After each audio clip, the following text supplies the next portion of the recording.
اللہ رب العزت نے فرمایا کہ جو شخص سوال کرتا ہے، مغفرت طلب کرتا ہے، میں اس کا سوال پورا کرتا ہوں اور اس رات مغفرت کر دیتا ہوں، سوائے چند لوگوں کے۔ چند لوگ نہیں بخشے جاتے اس رات، چند لوگ اس رات کی دعاؤں سے بھی نہیں بخشے جاتے اور لیلۃ القدر میں بھی نہیں بخشے جاتے۔ ان میں سب سے پہلا آدمی تو مشرک، نہیں بخشا جاتا جب تک شرک چھوڑ نہ دے۔ اب ساتھ ساتھ سمجھا رہا ہوں، اس کے بخشش کے لیے شرط یہ ہے کہ وہ اس عمل کو بھی چھوڑ دے تو بخشش ہو جائے گی۔ مشرک جب تک شرک چھوڑ نہ دے۔ مشاہن کہتے ہیں جو اپنے دل میں بہت زیادہ دوسروں کے لیے بغض اور عداوت رکھے۔ اب اس مرض میں مبتلا ہماری بھاری اکثریت، ہر شخص کسی نہ کسی نوعیت کا الا ماشاء اللہ بغض اور عداوت دوسرے کے لیے رکھتا ہے۔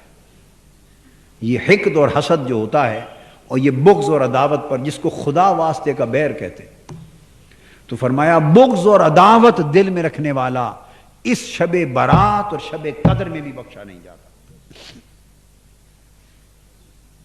لہذا جب تک کوئی دل کو بغض و عداوت سے پاک نہ کر لے اس کی دعا قبول نہیں ہوتی۔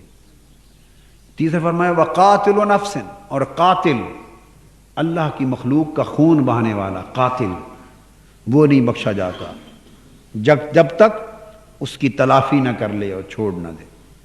وقاطع رحم، اور خونی رشتوں کو کاٹنے والا، قطع رحمی کرنے والا، جو خونی رشتے ہیں ان سے قطع تعلق کرنے والا۔ یہ مرض بھی کثرت کے ساتھ پائی جاتی ہے کہ ہم لوگ قریبی خونی رشتوں کا حق ادا نہیں کرتے اور دور دور بڑی صدقہ خیرات اور قربانیاں کرتے ہیں، یعنی قریبی خونی رشتوں پر ظلم کرتے ہیں۔ اقتدار میں آ جائیں تو ان کو مرواتے پٹواتے بھی ہیں، وہ غربت میں پس رہے ہوں، ہم شہروں میں دھوم دھام سے خرچے کرتے ہیں، نیک نامیاں لیتے ہیں کہ بڑے سخی ہیں، اور قریبی غریب رشتہ داروں کے گھر چولہا نہیں جلاتے، اس کے گھر دانہ نہیں بیچتے، روٹی نہیں بیچتے، کھانا نہیں بیچتے۔ الاقرب فالاقرب، جو جتنا قریب ہے اس کا حق بھی اتنا قریب ہے۔ تو قریبی خونی رشتہ دار کا حق سب سے مقدم ہے، پڑوسی سے بھی مقدم ہے۔ پڑوسی کا حق بھی قریبی خونی رشتہ دار کے بعد ہے، برابر نہیں، بعد میں آتا ہے۔ پہلا حق قریبی رشتہ دار کا، زکوٰۃ کا پہلا حق بھی اس کا ہے، ماں باپ اور اولاد کو چھوڑ کر زکوٰۃ کے لیے پہلا حق اس کا، اس کا حق ادا کریں، حسن سلوک کریں، احسان کریں، بھلائی کریں۔ تو جو شخص خونی رشتوں کو کاٹتا ہے، قطع تعلق کرتا ہے، وہ بھی نہیں بخشا جاتا۔ اور پھر فرمایا وَمُسْبِلُ الْإِزَارِ، تکبر کے ساتھ اپنے کپڑوں کو نیچے لٹکانے والا۔ اشارہ متکبر کی طرف ہے، کیا؟ متکبر کی طرف۔ اسبال الازار یعنی چادر، تہ بند یا کپڑے شلوار ان کو لٹکانا پہلے زمانے میں یہ تکبر کی علامت تھی۔ حضور علیہ السلام کے دور میں بڑے لوگ لمبے کپڑے رکھتے، وہ زمین پر لٹکتے تھے، حتیٰ کہ کچھ لوگ خادم ان کے پیچھے سے اٹھا کر بھی چلتے تھے۔ تو یہ ایک علامت تھی تکبر کی۔ تو اس طرف اشارہ ہے استعارہ کی زبان میں کہ متکبر بھی نہیں بخشا جاتا جب تک کہ تکبر سے پاک نہ ہو جائے۔ اور پھر فرمایا وشاربن، اور شرابی بھی نہیں بخشا جاتا اس رات، نہ لیلۃ القدر میں، جب تک شراب چھوڑ نہ دے۔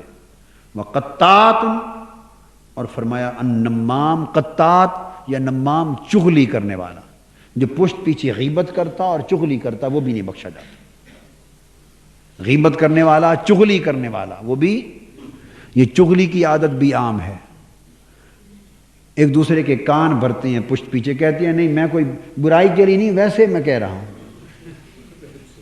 میں کوئی شکایت نہیں کر رہا، ویسے میں کہہ رہا ہوں، یہ میں چغلی نہیں کر رہا، ویسے کہہ رہا ہوں، یعنی ویسے کے لفظ میں سارا ہی رگڑ جاتے ہیں۔ ویسے یہ کرتے ہیں کہ نہیں؟ ویسے ہم سب بولیے نا، ہم سب اہل ویسے ہیں، یعنی ویسے میں سارا کر جاتے ہیں، چغلی بھی اس میں، غیبت بھی اس میں، جھوٹ بھی اس میں، ویسے میں سارا ہی رگڑ جاتا ہے۔ تو میں چغلی کرنے والا، غیبت کرنے والا بھی نہیں بخشا جاتا۔ جو ان راتوں سے اس رات کے اندر یہ بھی اصلاح ہو گئی کہ جو اللہ کی بارگاہ میں بخشش و مغفرت چاہے، اندازہ کر لیں کہ جو قبولیت کی راتیں ہیں جس میں اللہ پاک خود بخشنے کی آوازیں دے رہے ہیں، جب ان راتوں میں بھی ان اعمال کو چھوڑے بغیر بخشش نہیں ہوتی تو باقی سال میں کہاں بخشش ہوگی؟ لہذا ان کی بخشش کا، ایسے گناہ گاروں کی بخشش کا ایک ہی راستہ ہے کہ وہ ساتھ پہلے ان کو چھوڑ دیں۔